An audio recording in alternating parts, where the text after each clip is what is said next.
In this third decade of the 21st century, emission regulations along with fuel economy and performance requirements have turned a once haphazard maintenance procedure into one that requires strict adherence to PACCAR procedures to ensure a successful maintenance or repair.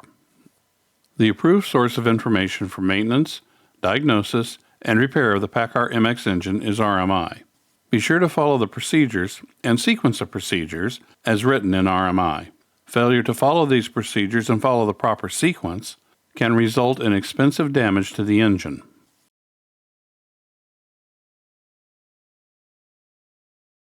Any maintenance, diagnostic, or repair session should begin with a review of bulletins related to that truck. This is found in ePortal under Engine Bulletins.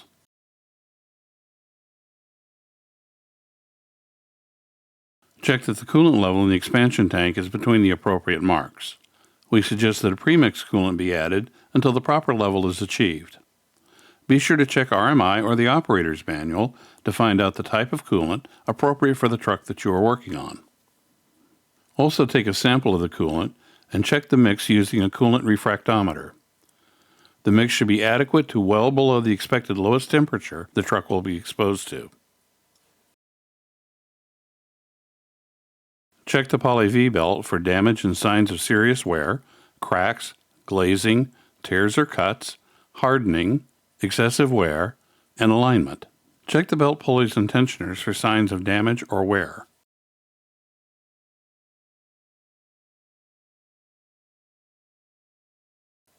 The first part of the service process is to drain the oil, and at this point, do not touch the fuel system. We will want to start the engine after the oil change and before touching the fuel system. There may be several plugs in the pan, but the only one to use is the plug located in the very bottom of the pan.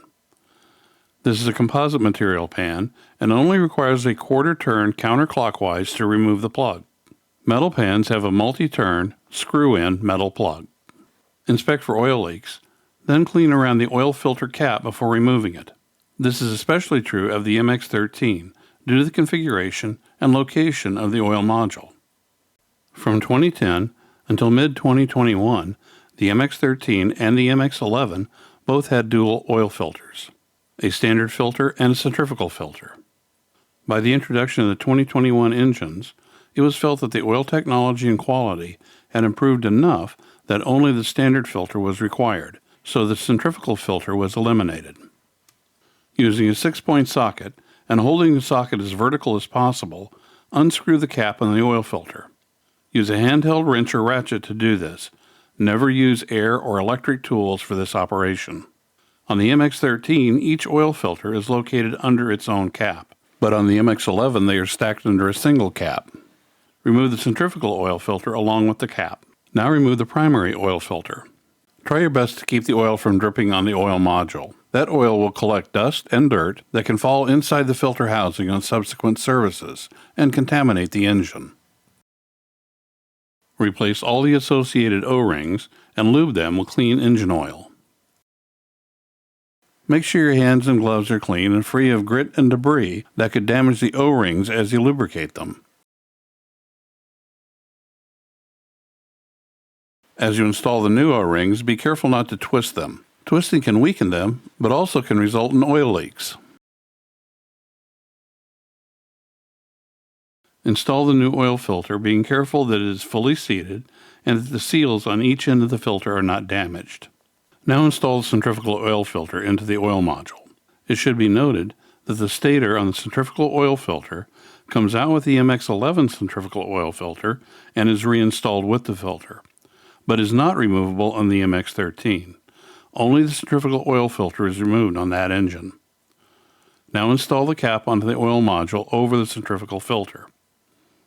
Now torque the cap in place with a torque wrench. Be sure to use the correct torque spec as per RMI. The spec imprinted on the cap may have changed. Don't forget to reinstall the drain plug and torque it as required by RMI.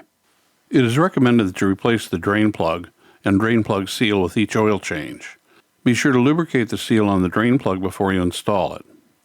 If it is not possible to replace the drain plug, inspect the locking grooves on the sides of the plug to ensure that they are in good condition. Clean the plug thoroughly, Inspect the O-ring for damage and install. You should feel a slight snap as it locks into place. It is not necessary to use a torque wrench on the composite pan's drain plug. Just make sure to rotate the plug until it reaches the stops.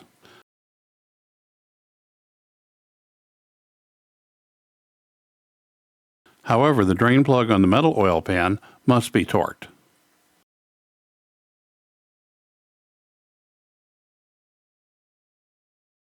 The primary PACCAR recommendation is for the use of 10W30 multigrade lubricating oil for normal operation and ambient temperatures above 15 degrees Celsius or 5 degrees Fahrenheit. For ambient temperatures below minus 15 degrees Celsius, 5 degrees Fahrenheit, SAE 5W30 may be used, provided it meets API CJ4 or CK4 oil specifications, and biodiesel or biodiesel blended fuel is not used as fuel for the engine. Using multigrade oil helps improve engine cranking at low temperature conditions. It also reduces deposit formation and increases engine durability. Now start the engine and let it idle for 5 minutes before starting the replacement of the fuel filters. This step is critical to ensure proper lubrication during the fuel system priming process after replacing the fuel filters. After shutting the engine off, wait 10 minutes for the oil to drain back into the sump, and then pull the dipstick to confirm that the oil level is correct and adjust as necessary.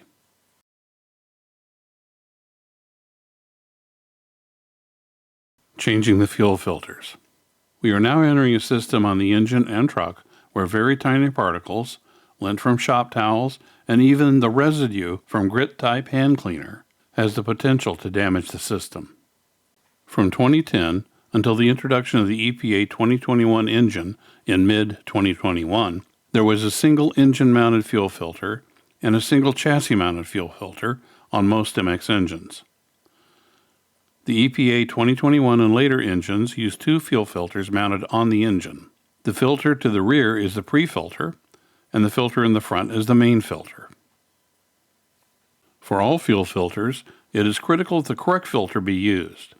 This is true not only for the dimensions of the filter, but also the micron ratings. This is especially true for the trucks with a chassis-mounted fuel filter. The filters for the mid-2021 and later models come in a proprietary kit, so the micron rating will be correct. In both configurations, guarding against cross-contamination during this service process is essential.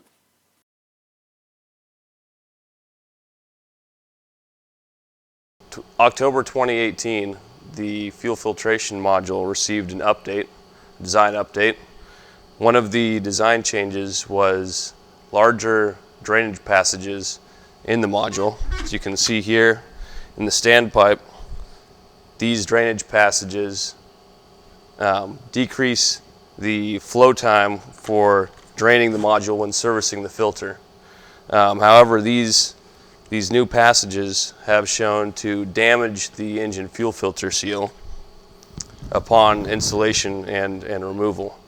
So what we need to do now is when servicing these engine fuel filters, to first lubricate the seal with clean diesel fuel,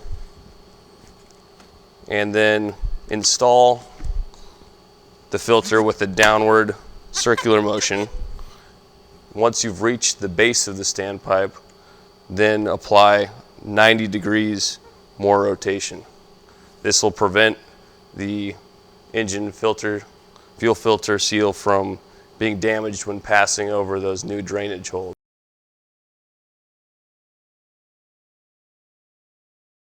With clean hands and gloves, clean the area around the fuel filler cap and remove the fuel filler cap to depressurize the fuel system. Then set the cap back in place without securing it to prevent fuel tank contamination.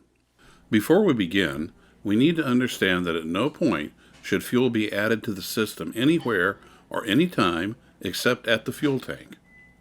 The 2021B fuel system is a precision-controlled system, which is needed to meet emission regulations, and even minor contamination can result in operational issues. Next, clean the area around the fuel filter module. When the filter caps are removed, dust and debris can be stirred up and contaminate the fuel system. Draining the currently filled fuel filter must be done according to proper procedure. Begin the removal of the fuel filters by loosening them one at a time until the O-ring seal just becomes fully visible. Absolutely no power tools, air or electric, should be used to remove these caps. This might damage the caps, but at this point, an additional risk is loosening the cap too far and cross-contaminating the fuel system. Keep in mind that both covers must be loosened to the point where the O-ring is fully visible within 30 seconds from the beginning of loosening the first cover. Loosen the primary filter cap first. The O-rings for both the primary and secondary filter caps must be fully visible within 30 seconds of one another. Once both O-rings are visible, you must wait a full 2 minutes before doing any more to remove the filter caps. This will allow the currently installed filters to completely drain and prevent cross-contamination from the dirty side to the clean side of the filter housing. Failure to follow proper procedure and not allow filters to drain will result in cross-contamination, and that will result in misfires, fuel knock and/or rough-running engine, extended crank or crank nose start, and excessive injector backleak. The fix for this may include replacement of electronic unit pumps, injectors, and hours of cleanup work. After waiting the 2 minutes and after removing the filters, inspect the filter bowls.